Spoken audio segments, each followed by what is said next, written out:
It's a journey of hope, a journey of change. And we've already made history. Over 415 million people in India have stepped out of poverty. Among the 25 countries. और दूसरी तरफ जो गुर्बत का पैमाना है, world bank ने खुद कहा 40%, हमारा एस्टिमेट इस साल के एंड तक ये है कि ये बढ़कर 45% तक जा सकता है। समझ आइए आपको नाज़रीन। और खबर ये है कि इंडिया यूनाइटेड नेशंस की सिक्योरिटी काउंसिल का परमानेंट मेंबर बनने जा रहा है। बहुत से ऐसे चांसेस हैं। जरूर मिलेगी, पर कुछ भी जो बड़ी चीज होती ना, बिना मेहनत के कभी मिलती नहीं, तो मेहनत भी करना पड़ेगा। और ये सिलसिला रुकने वाला नहीं है। बाकी सवाल रेलेवेंट है, ये हम जैसे मुल्कों कौमों में ये बातें डिस्कस नहीं होनी चाहिए। परमानेंट मेंबर अगर इंडिया बनता है तो पाकिस्तान के आगे अगर जो एका दुक्का अगर पाकिस्तान की बात मानी जाती थी, अब वो भी नहीं मानी जानी। गलाजत के ढेर है, it is everything on the contrary. लेकिन नाम क्या है? इस्लामी जमहूरिया पाकिस्तान। कि ना इस्लाम की प्रैक्टिस है कहीं, उसका साया साया तक कहीं नहीं। तो अगर वो परमानेंट मेंबर बन गया तो वो वीटो पावर से तो हमारा पक्का ही मसला हल खत्म हो जाएगी हमारी, और हम दोबारा कश्मीर इशू कभी भी रिजॉल्व नहीं होगा। आप कहते हो कि दुश्मन के बच्चों को पढ़ाना है, हाँ। पहले अपने बच्चों को तो पढ़ा लो।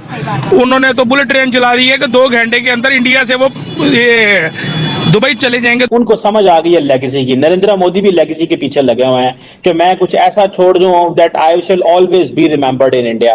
वो व्हाटएवर, भले वो 8.4 पे ग्रो करना है, भले ताड़ साहब वो 5 ट्रिलियन की इकोनॉमी है, जो भी वो करना चाहते हैं। इस वक्त तो सिर्फ यही है कि जो बेहतरीन हम आवाम की खिदमत कर सकते हैं कि कीमतें रुकना यहाँ तो उल्टी बढ़ना बंद हो जाए। आइडियल तो यही है, लेकिन उल्टी खबर है कि शायद पेट्रोलियम प्राइसेस में भी आज रात 12 बजे के बाद इजाफा हो रहा है, फिर 1-2 दिनों में गैस और इलेक्ट्रिसिटी की प्राइसेस में भी इजाफा हो रहा है। लेकिन अवाम से जब हम राब्ता करते हैं तो वो जो आप कहते हैं ना कि एक बिल्कुल एज पे है, हाइब्रिड निज़ाम हो या जमहूरियत हो या आमरीत हो, तो निज़ाम तो सारे खराब हैं। बात है कि मैन बिहाइंड द गन वो चलाते हैं निज़ाम को। भारत जो है उसको कोई मुल्क डिक्टेट नहीं कर सकता। इसमें तो फिर हमारी ग्रोथ नेगेटिव हो गई। अगर 2.5% हमारा अशरा पैदाइश है पॉपुलेशन की और 2% जब अराउंड इसके हम ग्रो करेंगे, तो फिर इसके बाद ये नेगेटिव ग्रोथ में और लोग क्या बेरोजगारी में जाएंगे, और लोग क्या खुदा न खास्ता खाकम बदन पॉवर्टी लाइन से नीचे गिरेंगे।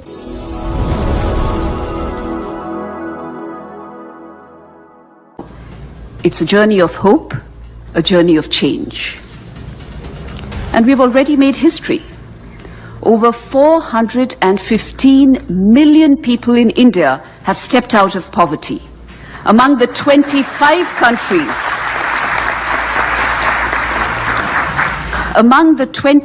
countries, that halved their multi-dimensional poverty within 15 years, much ahead of 2030. But we are not stopping here.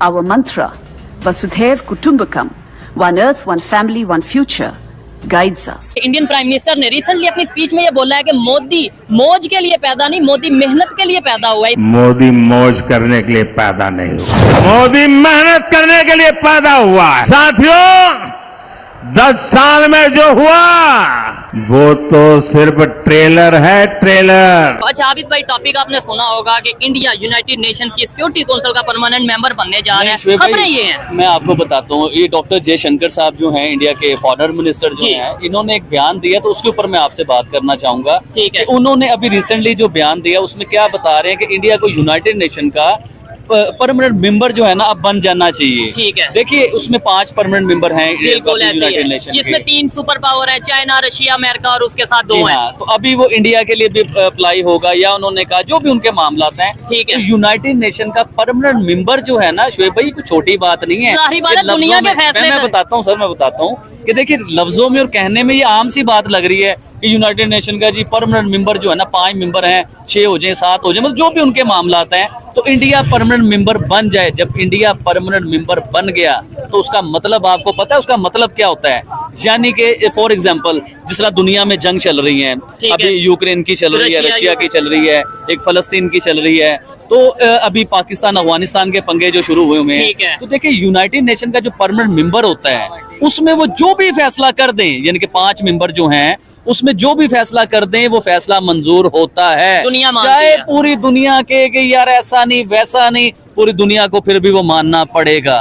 देखिए अभी मैं रिसेंटली जो बड़ी बात आपको बताना चाह रहा हूँ, बड़ी बात ये बताना चाह रहा हूँ कि शुएब भाई देखिए, हम इंडिया और पाकिस्तान की दोस्ती को लेके बहुत सी कोशिश करते हैं, बहुत सी बातें करते हैं, टेररिज्म के ऊपर हम बड़ी बात करते हैं कि ये खत्म होना चाहिए, पूरी दुनिया में खत्म होना चाहिए, सिर्फ पाकिस्तान में नहीं, अगर पूरी दुनिया में कहीं भी टेररिज्म हो रहा है उसे खत्म होना चाहिए।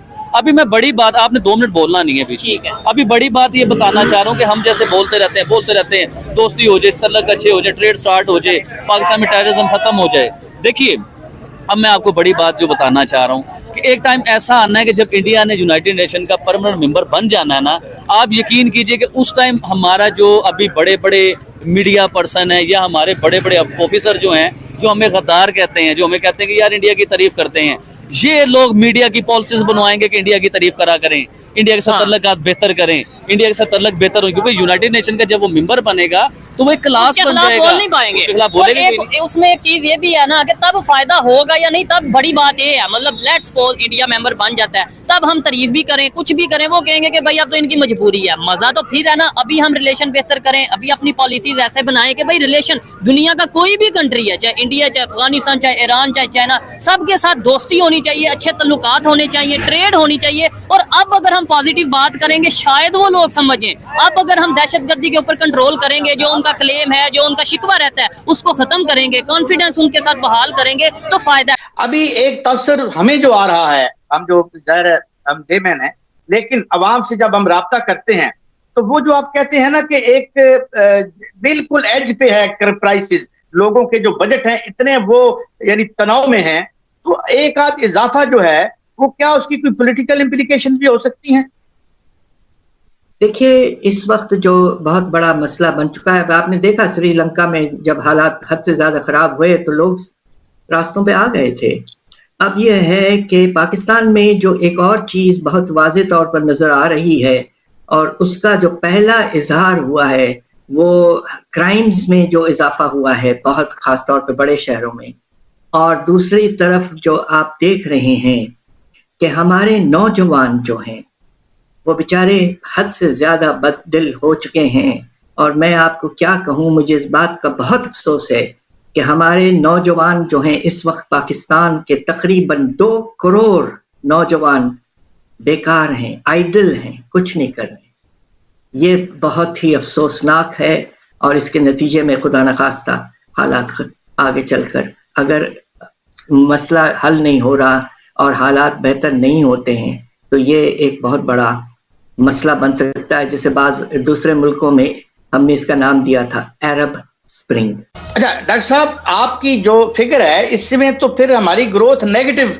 हो गई। अगर 2.5% हमारा अशरा है पैदाइश है पॉपुलेशन की और 2% जब अराउंड इसके हम ग्रो करेंगे, तो फिर इसके बाद जो ये नेगेटिव ग्रोथ में और लोग क्या बेरोजगारी में जाएंगे, और लोग क्या खुदा न खास्ता खाकम बदहन पॉवर्टी लाइन से नीचे गिरेंगे।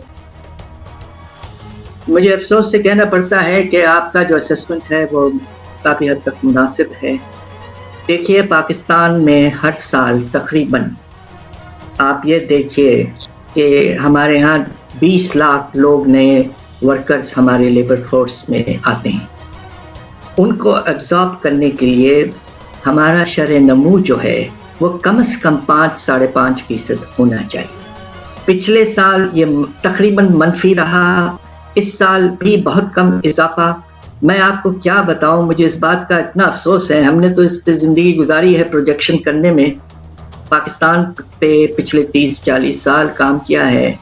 मैं आपको क्या बताऊं कि पाकिस्तान में इस वक्त जो गुर्बत का पैमाना है और जो आपके बेरोज़गारी का पैमाना है, ये पिछले कम से कम 50 साल में हमने नहीं देखा।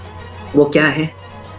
हमारा अंदाज़ा ये है कि इस वक्त पाकिस्तान में और ख़ास तौर पे इस साल के बाद आप ये देखेंगे कि तकरीबन 11% हमारे वर्कर्स बेरोज़गार हो जाएंगे, यानी कि तकरीबन 80 लाख वर्कर्स बेरोज़गार फुल टाइम और पार्ट टाइम तो इससे बहुत ज़्यादा नंबर होगा, जिनको पार्ट टाइम बहुत ही कम आमदनी के साथ काम मिलेगा दिहाड़ी पर। और दूसरी तरफ जो गुर्बत का पैमाना है, वर्ल्ड बैंक ने खुद कहा 40%, हमारा एस्टिमेट इस साल के एंड तक ये है कि ये बढ़कर 45% तक जा सकता है, यानी कि पाकिस्तान में 11 करोड़ लोग, खुदा न खास्ता बात का इतना अफसोस है कि गुर्बत के लकीर के नीचे जा चुके होंगे और हालात